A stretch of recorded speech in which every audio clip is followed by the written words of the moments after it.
Good morning and welcome to the programme. Support for independence, if you believe the polls, is pretty well 50-50 if Brexit indeed goes ahead, with tens of thousands marching in Edinburgh yesterday demanding another independence referendum. The dilemma for the leaders of the SNP, whose activists get together here in Glasgow over the next couple of days, is when to push for another vote. Well, the party's Westminster leader, Ian Blackford, is with me. Good morning. Good morning, Gordon. Well, listening to Nicola Sturgeon, if I were one of the people out on that march yesterday, or indeed one of the people at your conference, one of the delegates who wants another independence referendum, I'm not sure the SNP's got much to say to me at the moment. Well, I think all of us want to see an independent Scotland. We want to be able to rescue ourselves from the chaos that is Brexit, to make sure that Scotland can be a destination in Europe, one where we can deliver on the aspirations of the people of Scotland on growth and, of course, delivering a fairer society. But I think the message is that we need to get through the Brexit process. We need to know where the UK is going to end up, and that will allow us to have an informed discussion as to what the options are for the people of Scotland at that point. I welcome the fact that there were tens of thousands, 100,000 people, many say, marching in Edinburgh yesterday. And the First Minister at our last conference made the point that we need to have the discussion on the why of independence, have a discussion about the vision that we have about creating a better society. And then when we know what is going to happen... But you haven't done that yet. Well, and I would argue that that's what's happening. And as I've gone around my constituency, we've been on recess for the last 3 weeks. But hang on. Again, if I were one of those people in this march listening to this, I'd be thinking, I'm sorry, this is just waffle. I want another independence referendum. I think one of the things that we have said is that we need to let the Brexit process take its course, because we need to know what kind of situation... But you've said, haven't you, that unless a Brexit deal turns out to be what you've been asking for, which is staying in the single market and staying in the customs union, which is not going to happen, your MPs will vote against it, right? Well, I'm not quite sure that that's not going to happen. I have argued that there is a majority in the House of Commons for staying in the single market and the customs union.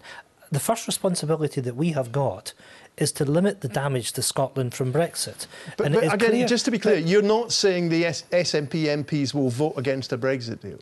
What I'm saying is that if Theresa May cannot protect our economic interests, because this is about jobs, it's about people, it's about prosperity, if we cannot stay in the single market and the customs union, then I'm making it very clear today that SNP MPs will go through the lobby and will vote against the government. We are not prepared to support But if there is a deal which involves staying in the single market and the customs union, you'll vote for it?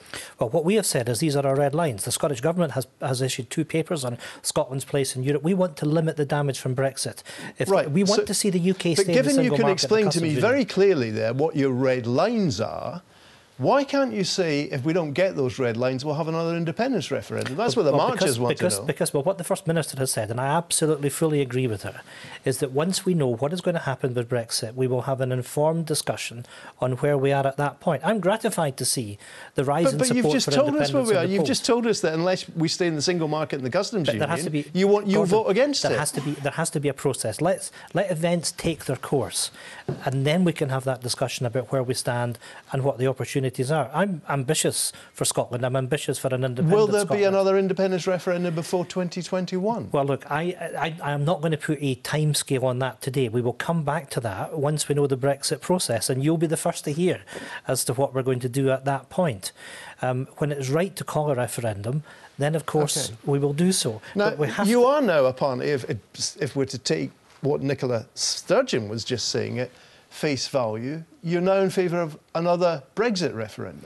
No, what we are saying is that if it's a proposition for a people's vote, that we would, of course, not obstruct that. But there's a very important... Nicola Sturgeon said that SNP MPs, if there was such a proposition, would vote for it in the House of Commons. We will not obstruct it. But the point that Nicola made, and I want to make as well, let me be absolutely clear on this, that prior to the last referendum, we made the point that Scotland should not be dragged out of the EU against its will. Yes, but Nicola Sturgeon didn't say that you would only vote for another Brexit referendum if in advance you got some deal on a referendum for independence. She just said you'd vote for it. Neither am I saying that either. But what I will say is if there is to be a people's vote, there will have to be legislation in the House of Commons to allow that to happen.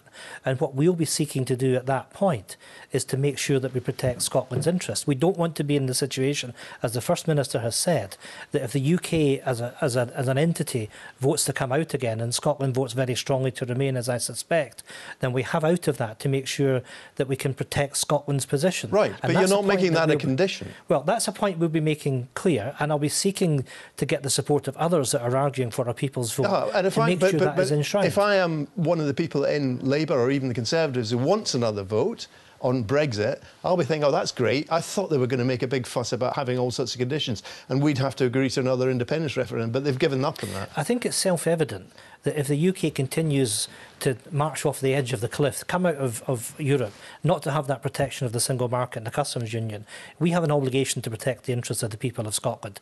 Now, of course, that means voting for another referendum. Well, but what I would say to you is let's not forget that the Scottish Government was re-elected in 2016 with a mandate that if there's a material change in circumstances, we can call a referendum. It's about the circumstances that would lead to that happen. But we're doing things on a step-by-step basis. And it may well be that allowing to have a people's vote is a mechanism that we could support as part of that process. Some of the people who are, I mean, obviously there are many people out marching yesterday, want another independence referendum. Some MSPs and indeed MPs have been expressing their views on the subject, and indeed a former SNP presiding officer on RT, on the programme that Alex Salmond hosts on Russian television. In early September, you said, I certainly wouldn't encourage people to be seen on RT. I've made it clear that I don't believe that people should broadcast on RT. What do you make of the fact that just this week they are kind of just ignoring you?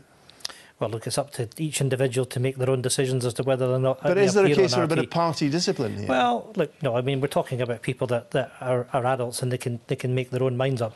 I personally do not think it's appropriate. But you say they're adults, but to have elected members, some of them, of the SNP on RT implicitly criticising the policy of the SNP government in Edinburgh. I mean, irrespective of whether they're adults and they can make their own decisions, fine. That looks terrible. We face a situation that we know that there has been a terrorist attack on the streets of the United Kingdom. We know the involvement of the Russian state with the attack that took place in Salisbury. We know that RT is effectively a tool of the Russian state. I think people should reflect very carefully before they appear on that programme. But will you tell someone like Angus MacNeil, don't go on that? I'm your party leader. I'm telling you, just don't go on it. It looks awful. I have made it clear that I don't think it is appropriate for our parliamentarians to appear on RT. But you won't go further than that. Well, I've made it clear that I don't think it's appropriate, and I would leave it at that for the time being. What is the status of Andrew Wilson's report?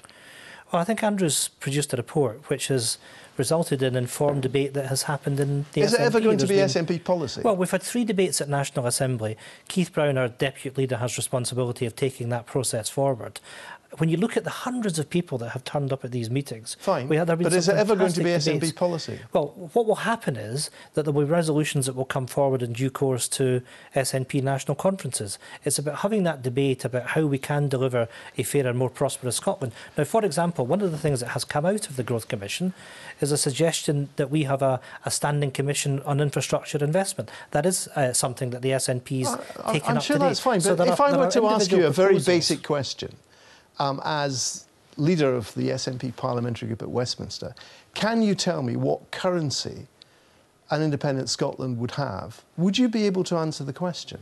Well, what we have said is if we are going to come forward with a proposition for a referendum, then we will answer those questions. The Growth Commission, I think, has made a very sensible suggestion that we retain... You see, coming back to all those marchers and to people at your conference who just want independence, this is all... waffle. I mean, well, your answer to the question, when can we have another independence referendum, is I don't really know. And your answer to the question of what, at least in an economic sense, is independence for, is I don't know that either. No, that's not quite the case. If you let me answer the question. This is a democratic party. The Growth Commission has published a report, and there's now a process of engagement which is taking place within the party. That will result in a set of proposals that will be put forward to the Scottish people.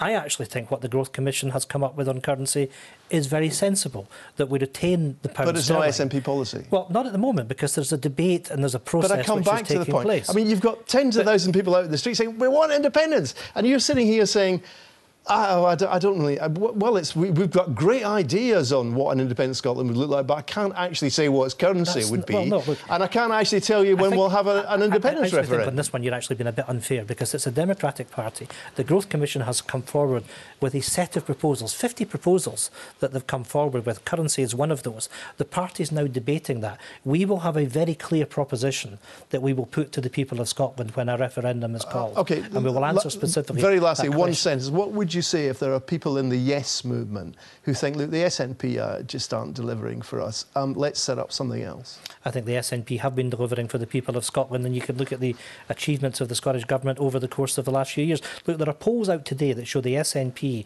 is 20 points ahead of our nearest opponent. Okay. I think the Scottish people are continuing to put the trust in the Scottish National Party. Ian Blackford, Luke, thanks very much indeed for coming in this morning.